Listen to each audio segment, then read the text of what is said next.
The tank does not have the PC mechanic that makes it unique. Yes, you heard it right. We did not get the damage reduction over distance that PC has for Polish tank destroyers. So this is the first Polish tank destroyer, tier 8 premium. Maybe we might get a line in the future. However, on this TD on PC, what happens is your alpha is 800 at 50 meters and 200 at 500. So the alpha gradually reduces over distance, which makes the tank unique. However, we did not get any such mechanic on console and behaves like any standard TD. So before we discuss it further, let's look at the setup I'm using. I'm using my CS63 crew. For equipment, I have loader, camo, vent. And for my crew skills, I have bond leader, rapid loading, steady aim, snapshot, camouflage, sixth sense, situational awareness, silent driving, and muffled shot. Muffled shot can be replaced with track mechanic. I just have the CS crew, so did not make a specific one for this one. So let's get started with the review.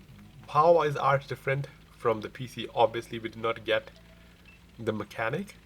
In PC, the maximum DPM could go to 3000 if you're fighting close range. However, ours is just a flat DPM, close to 2500. But the unique thing about this tank is the crazy APCR shell velocity. It has 1600 meter per second of premium and 1400 meter per second of standard shell velocity. And if you have to compare this tank to an existing, the closest that would come is ISU 152K. Both tanks have pros and cons. However, this tank you could be a little bit more aggressive as it has better armor, 7 degrees of gun depression. However, the ISU get better alpha, 750, has 326 pen. However, this tank has 290 pen, so the pen is about 40 less premium pen, and that can make a huge difference, especially when fighting tier 10s. In addition, the thing that I've noticed with this tank is the gun arc is only 5 degrees. So you might think it's very easy to snipe in this tank with that crazy shell velocity of 1600 meter per second. But that's not the case because it only has 5 degrees left and right arc compared to ISU 152K, that's 10. And for case metal TDs, that arc is a lot. Like 5 to 10 is a huge difference. And while someone is moving at a fast speed, unless they're stationary APCR, obviously, I guess if they're stationary, it doesn't matter what shell velocity you have. But when you're moving, that R comes in handy. So the higher shell velocity of APCR is kind of balanced by the small arc of this tank. This tank also has better accuracy and aim time. However, I feel the gun handling on ISU is better. When I'm not fully aimed, this gun feels like a bigger caliber gun. It behaves like that. All my shot does not go towards the middle. It is a 162 and it acts like that. The ISU 152 gun, even if I'm not fully aimed, my shell does go towards the middle. But for this tank, if I'm not fully aimed, the shells would not fly. So you have to make sure you fully aim your shots, and that's where the armor comes into play. Because you have armor, you can somewhat be mid-range, again not close range, right? You can somewhat play ridges and then take your time to aim those shots properly. Again, if you're sniping, just make sure to fully aim your shots before you can hit the targets.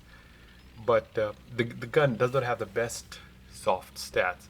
However, for those who love premium APCR, the shell velocity is absolutely beautiful, the highest for any tank destroyer or any such a high caliber gun.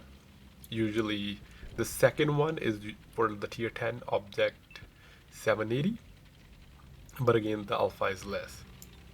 It has similar view range of 350 and similar camouflage 380 as ISU. So a lot of common stats, but they gave this faster shell velocity, better aim time, but worse handling and less pen. It does also have slightly more hit points of 1300. So the playstyle of this tank, obviously you can snipe, might not be that effective depending on what kind of targets are, what shell velocity, or how fast they're moving, but more effective than ISU in brawling because ISU has definitely way less armor.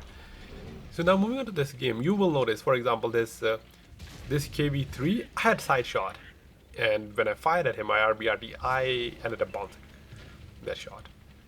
I would not have, and you'll notice another instance, I feel as you would have panned that shot, mainly because it also has that 40 more penetration. You also notice like weird bounces because it is APCR, and of course there's a pen drop. Not as much though, it's only 20 for the standard, or sorry, 20 for the premium, and around 30 for the standard. So pen drop isn't that great. However, I do get lucky they're blowing up that Kerowitz. So what do I think about this tank? Should you get it? Should you not get it? As I said, it isn't unique. If it had the PC mechanic, it would make it unique. Yeah, did you see that here again? This is another shot. I thought I have like enough circle on the lower plate, but it didn't go there. In ISU, I would have 100% hit that shot. So going back, if it had the unique mechanic, then you would have definitely, I would recommend you can buy this tank. Since it is available on a 30% discount as well, and tier 8 TDs are relatively cheaper than the tier 8 heavies. Again, it is a tier 8 though, and but because it doesn't, it's just a slightly different ISU.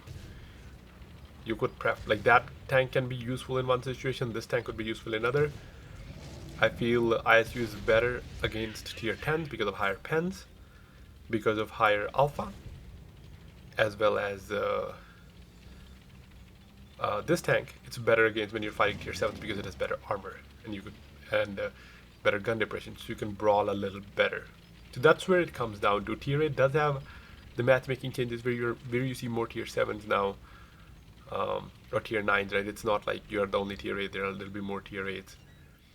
And as a result, these days, compared to previous days, tier 8 do get more matches where you are either mid tier or top tier. But again, at the end of the day, it is a tier 8. And when it comes to making silver, because it's a higher alpha, you do make more silver compared to lower alpha guns. But again, Cold War exists, silver doesn't hold that much value. So initially someone was asking me that what do you think about us not including the PC mechanic? I didn't care in the beginning, or didn't really think much about it. I'm like, oh, it's just TD. But then I realized that if we had the PC mechanic, right, the tank would not be like your traditional TD in terms of, obviously it's not going to be unique, but the thing is, it won't be as toxic. So newer players, they might not enjoy the tank if it has the unique mechanic, but they have other tanks they can enjoy. Right? If you're a new player, you get this tank, you're like, oh, it has 800 alpha like PC at 50 meters, but they're always at range, so they're hitting for 200, maybe they're hitting for 300. Depending on the where they are. Plus, it has small gun arc and they're missing. So for newer players, the PC mechanic would have been very toxic, but I think that would have been good because we have so many tank destroyers. Every week we're getting new TDs. We are getting complaints about tank destroyer. And that way it would have been a slightly better tank destroyer in terms of how it affects the gameplay. And for newer players, but again, for newer players, it would have been a huge advantage because the players who like to brawl, they could have maximized, the potential of this tank with the 3000 DPM. So that would have also been like a nice thing. So I think they should have added PC mechanic to make it unique. I don't know when we will get the line, if we get the line, but I hope we do get the mechanic. So that we can have some, not that everything is generic, we have some specialty. So that's it for this video. Let me know what you think about the tank, and I'll catch you in the next one. Have a great rest of your day.